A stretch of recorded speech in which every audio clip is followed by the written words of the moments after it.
கர்த்தருக்குள் மிகவும் பிரியமானவர்களே, அன்பின் ஆண்டவரும் அருமை இரட்சகருமாகிய இயேசு கிறிஸ்துவின் நல்ல நாமத்தினாலே உங்கள் அனைவரையும் அன்போடு வாழ்த்துகிறேன். எனக்கு அன்பான சகோதர சகோதரிகளே, இந்த அதிகாலை ஜெப வேளையிலே உங்களை சந்திப்பதிலே மிகவும் மகிழ்ச்சி அடைகிறேன். இப்பொழுதும் மணிப்பூரில் இருந்து நடக்கிற இந்த அற்புதமான ஜெபம் உங்கள் வாழ்க்கையிலே பெரிய மாற்றங்களை உண்டு பண்ணும்.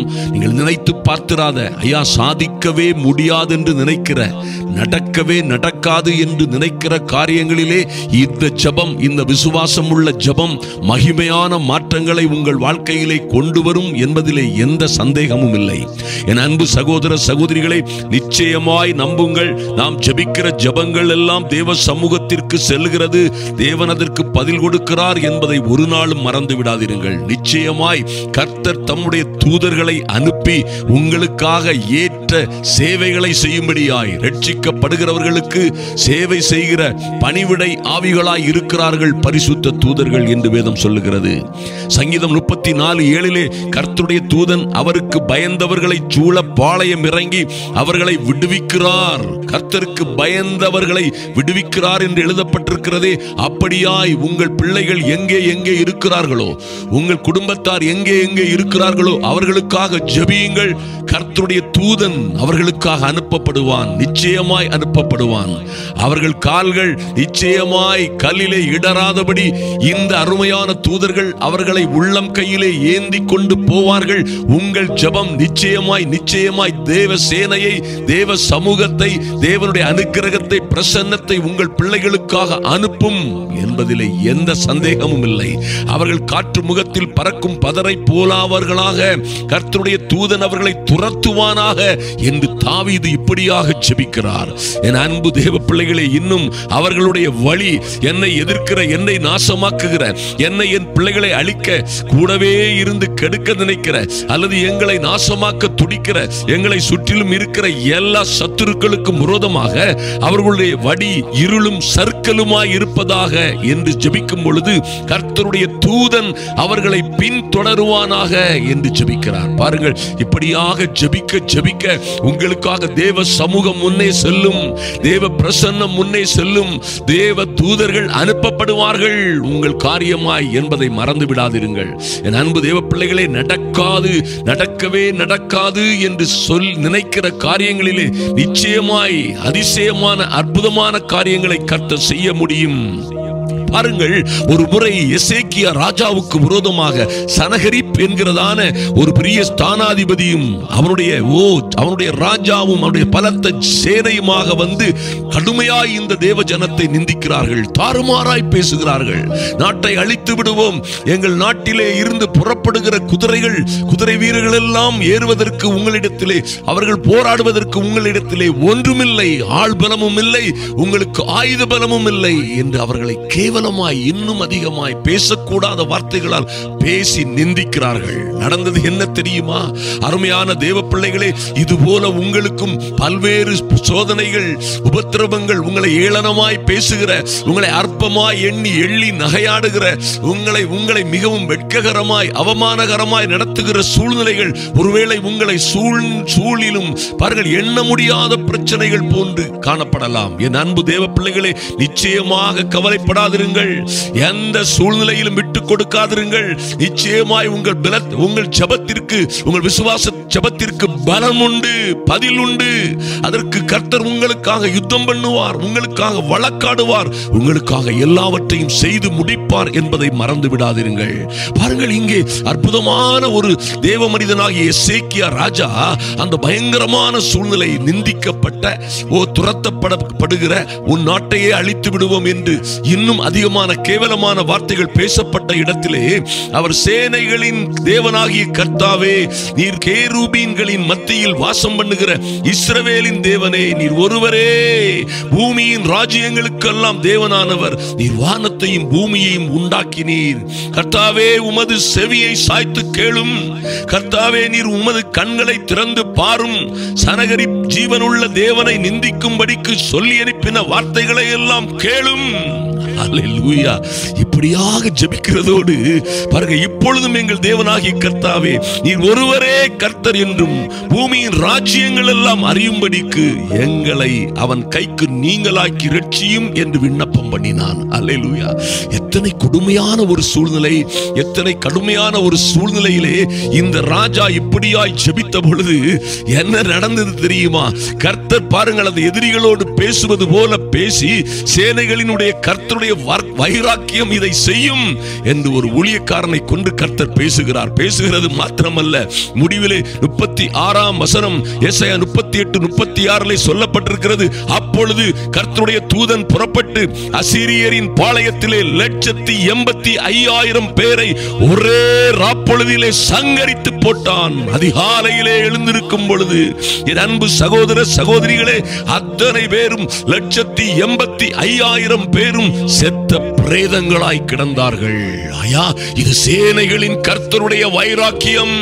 என் அன்பு சகோதர சகோதரிகளே, இது சேனைகளினுடைய கர்த்தருடைய வைராக்கியம். இன்றும் இந்த ஜெபத்தை கேட்டுக்கொண்டிருக்கிற என் அன்பு சகோதர சகோதரிகளே, தேவ சமூகத்திற்கு வாருங்கள். நிச்சயமாய் கர்த்தருக்கு உங்களுக்காக வழக்காடுவார், யுத்தம் பண்ணுவார். எந்த பிரச்சனையானால் என்ன, எத்தனை கொடுமையான காரியங்கள் உங்களை சூழ நின்றால் என்ன, ஐயா, உங்களை அற்பமும் கேவலமாய் எண்ணுகிற அல்லது நீங்கள் தாழ்த்தப்பட்டு போன ஒரு கொடுமையான சூழ்நிலையிலே நீங்கள் இருந்து கொண்டிருந்தால் என்ன, உங்களுக்காக கர்த்தரே யுத்தம் பண்ணும் பொழுது, கர்த்தரே வழக்காடும்படியாய் எழுந்தருளும் பொழுது, ஐயா, சேனைகளின் கர்த்தரே உங்களுக்காகவும் உங்கள் பிள்ளைகளுக்காகவும் உங்கள் பிரச்சனைகளுக்காகவும் உங்களை சூழ இருக்கிற எல்லா துயரங்களுக்காகவும் அவரே எழும்பும் பொழுது யார் எதிர்த்து நிற்க முடியும்? என் அன்பு சகோதர சகோதரிகளை, நிச்சயமாய் இந்த உலகத்தில் ஒரு மனிதனாலும் முடியாது, ஒரு சேனையாலும் முடியாது.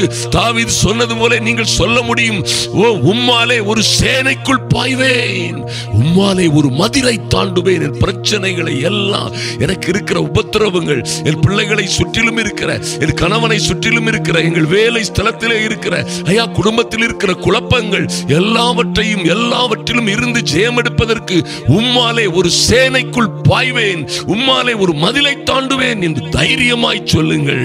அன்பு தேவ பிள்ளைகளே, இது போலவே ஒரு முறை பாருங்கள், இதே எசேக்கியா ராஜாவோடு வந்து ஏசாயா என்கிற அற்புதமான தீர்க்கதரிசி சொல்லுகிறார், வீட்டு காரியங்களை எல்லாம் ஒழுங்குபடுத்தும், இதோடு உம்முடைய ஆயுசு முடிந்தது, எல்லாவற்றையும் ஒழுங்குபடுத்தி மரணத்திற்கு ஆயத்தமாயிரும், மரணம் வருகிறது, கர்த்தர் என்னை சொல்லி அனுப்பினார் என்று சொல்லுகிறார். அப்படியே அது ஒரு அற்புதமான தீர்க்கதரிசி, உண்மையான தீர்க்க தரிசனம் தான். ஆனாலும் 38:2 பாருங்கள், அப்பொழுது எசேக்கியா தன் முகத்தை சுவர் பக்கமாக திருப்பிக் கொண்டு கர்த்தரை நோக்கி, கர்த்தாவே, நான் உமக்கு முன்பாக உண்மையும் மன உத்தமமாய் நடந்து உமது பார்வைக்கு நலமானதை செய்தேன் என்பதை ஐயா நினைத்தருளும் ஆண்டவரே என்று எசேக்கியா மிகவும் அழுதான். Mighty God. ஜெபித்ததோடு மாத்திரமல்ல, அந்த அற்புதமான ராஜா மிகவும் அழுதான். சுவர் பக்கமாக திரும்பி, என் தெய்வமே, நாங்கள் செய்த நல்ல காரியங்களை உம்முடைய ராஜ்யத்திற்காக, உம்முடைய பிள்ளைகளுக்காக, உம்முடைய கற்பனைகள் கட்டளைகளுக்காக, ஓலாட் தேசத்திற்காக நான் வைராக்கியமாய் நின்றதை நினைத்தருளும் என்று கதறி அவன் அழுத அந்த மிகவும் அழுதான் என்று எழுதப்பட்டிருக்கிறதே. உடனடியாய் தேவ வார்த்தை இறங்கி வந்தது பரலோகத்தில் இருந்து. அந்த ஏசாயா தீர்க்கதரிசி அதை சொல்லிவிட்டு கிளம்பி செல்லும் பொழுதே, வீட்டை விட்டு கடந்து வாசலை விட்டு கடந்து சென்றாரோ என்னவோ, அவ்வளவு தொலைவிலே உடனே கர்த்தருடைய வார்த்தை வந்தது மாத்திரமல்ல, உன் விண்ணப்பத்தை கேட்டேன், உன் கண்ணீரை கண்டேன், இதோ உன் நாட்களோட 15 வருஷத்தை கூட்டுகிறேன். ஒரே ஒரு ஜெபம் 15 வருட ஆயுசை கூட்டுமானால், என் அன்பு சகோதர சகோதரிகளே, நிச்சயமாய் எந்த வியாதி வந்தாலும், கேன்சர் வந்தாலும், கிட்னி ஃபெயிலியர் வந்தாலும், எந்த சுகரோ பிரஷரோ எது வந்தாலும் சரி, எல்லாவற்றையும் இருந்து உங்களை விடுவித்து, அல்லது மரணகரமான சூழ்நிலைகளில் இருந்து உங்களை விடுவித்து, இதோடு முடிந்து போகும் என்று யார் சொன்னால் என்ன? பாருங்கள், தெய்வமே சொன்ன பிறகு கூட, என் அன்பு சகோதர சகோதரிகளே, தேவ வார்த்தையே ஒரு அற்புதமான தீர்க்கதரிசி மூலமாய் வந்த பிறகும் கூட அந்த தீர்க்க தரிசனம் மாறியது. கர்த்தர் தலையிட்டார். அந்த எசேக்கியா என்கிறதான அற்புதமான தேவ மனிதன் தேவ சமூகத்திலே மிகவும் அழுதான் என்று எழுதப்பட்டிருக்கிறதே. தேவனுடைய முடிவை மாற்றும்படியாய், ஓ லார்ட் ஆமென், கர்த்தருடைய இரக்கத்தை பெற்றுக்கொள்ளும்படியாய் இப்படி எல்லாம் காரியம் நடக்குமானால் பாருங்கள், நம்முடைய ஜெபத்திற்கு எத்தனை பெரிய வல்லமை இருக்கிறது என்பதை மறந்து விடாதிருங்கள். அதுபோல எசேக்கியா ஜெபித்தது போலவே, கர்த்தாவே நான் உமக்காக மன உத்தமமாய், உமக்காக உம்முடைய ராஜ்யத்திற்காக, உம்முடைய தேசத்தின் நிமித்தம், உம்முடைய ஜனங்களின் நிமித்தம் நாம் உண்மையும் உத்தமமாய் நடந்து கொண்டதை நினைத்தருளும் நினைத்தருளும் என்று விண்ணப்பம் செய்தது போலவே நாமும் விண்ணப்பம் செய்து அற்புதமான அதிசயமான காரியங்களை வாழ்க்கையிலே பெற்றுக்கொள்ள முடியும். நிச்சயமாய் கர்த்தர் காரியங்களை மாறுதலாய் முடிய செய்வார். நீங்கள் நிச்சயமாய் சந்தோஷமாய் சமாதானமாய் வாழ்ந்து செழித்திருப்பீர்கள். அன்பு தேவ பிள்ளைகளே, நாம் ஜெபிப்போம். எங்கள் அன்பின் பரலோக பிதாவே, உம்மை நோக்கி பார்க்கிறோம் சுவாமி. ஐயா, எத்தனையோ தாறுமாறான சூழ்நிலைகளிலே வாழ்ந்து கொண்டிருக்க பிள்ளைகள் இருக்கிறார்கள் சுவாமி. கடனிலும் கஷ்டத்திலும் நஷ்டத்திலும் தோல்வியிலும் ஐயா எங்கோ அகப்பட்டு ஏதோ சூழ்நிலைகளிலே இருந்து வெளியே வர முடியாதபடி இவர்களும் இவங்கள் பிள்ளைகளும் அல்லது எங்கோ இருக்கிற இவர் கணவன் கூட தப்பிக்கவே முடியாதபடியும் வேலை இல்லாதபடியும் எத்தனையோ ஆபத்துகளிலே சிக்கி இருக்கிற பிள்ளைகளை என் தேவனாகிய கர்த்தர் நினைத்தருளும்படியாய் ஜெபிக்கிறோம் சுவாமி. நன்றி செலுத்துகிறோம் ராஜா. உம்முடைய தயவுள்ள கரம் கூட இருக்கும்படியாய் என் தெய்வமே ஐயா, ஒரே தூதன் ஓ லார்ட் அந்த ராஜாவுக்காக, அந்த தேசத்திற்காக, தேவ ஜனங்களுக்காக புறப்பட்டு சென்று 185,000 பேரையும் ஒரே இரவிலே சங்கரித்தது போல என் அன்பு சகோதர சகோதரிகளுடைய வாழ்க்கையில இருக்கிற எல்லா துன்பங்கள், துயரங்கள், உபத்திரவங்கள், கடன்கள், கஷ்டங்கள் ஐயா எல்லா நெருக்கடிகளுக்கும் எல்லா சோதனைகளையும் ஒரே தூதனை அனுப்புவீராக. ஒரே தூதனை அனுப்புவது போல அனுப்பி இன்று இந்த அதிகாலை ஜெப வேளையிலே ஒரு மாற்றமும் மறுமலர்ச்சியும் உண்டாவதாக என் இயேசுவின் நாமத்தினாலே நன்றி செலுத்துகிறோம் சுவாமி. இந்த சமூகத்திலே கதறலோடும் கண்ணீரோடும் வந்து காத்திருக்கிற பிள்ளைகளுக்கு என் தேவனாகிய கர்த்தர் இன்று ஒரு மாற்றத்தை உண்டு பண்ணும்படியாய் ஜெபிக்கிறோம் சுவாமி. 15 வருடங்களை கூட்டிக் கொடுத்தது போல தேவ அனுக்கிரகம் கடந்து வரட்டும். இந்த வார்த்தைகள் எல்லாம் இவர்கள் வாழ்க்கையிலே ஒரு மாபெரும் செழிப்பை, சந்தோஷத்தை, சமாதானத்தை உண்டு பண்ணும்படியாய், தெய்வீக அனுக்கிரகம் உண்டாகும்படியாய் ஐயா, இந்த கொடிதான கொடுமையும் கொலையும் வெறியும் நடந்த ஓ தீவைப்பும் அடியும் ஓ வெட்டுதலும் குத்துதலும் நடந்த இந்த மணிப்பூர் மாகாணத்தில் இருந்து என் அன்பு சகோதர சகோதரிகளுக்காக ஓ லார்ட் உறுதியாய் விசுவாசத்தோடு வைராக்கியத்தோடு ஜெபிக்கிற ஜெபங்களுக்கு என் தேவனாகிய கர்த்தர் நிச்சயமாய் பதில் கொடுக்கும்படியாய் உம்முடைய சமூகத்தில் வருகிறோம் சுவாமி. ஒருவரும் வெட்கப்பட்டு போகாதபடி என் தேவனாகிய கர்த்தர் ஒருவரும் வெட்கப்பட்டு போகாதபடி என் அன்பு சகோதர சகோதரிகளை, குடும்பங்களை, பிள்ளைகளை வாழ வைக்கும்படியாய் நீரே உயர்த்தும்படியாய் யுத்தம் செய்யும்படியாய் இவர்களுக்காகவும் பிள்ளைகளுக்காகவும் தூதர்கள் சூழ பாளையம் இறங்கி இவர்களை பாதுகாத்து உயர்த்தும்படியாய் ஜெபிக்கிறோம் சுவாமி. நன்றி செலுத்துகிறோம். கர்த்தர் அப்படியே செய்ய போகிற நல்ல வேலைக்காக நன்றி செலுத்துகிறோம். மணிப்பூரிலே இன்னும் தொடர்ந்து நடக்க போகிற கூட்டங்களுக்காக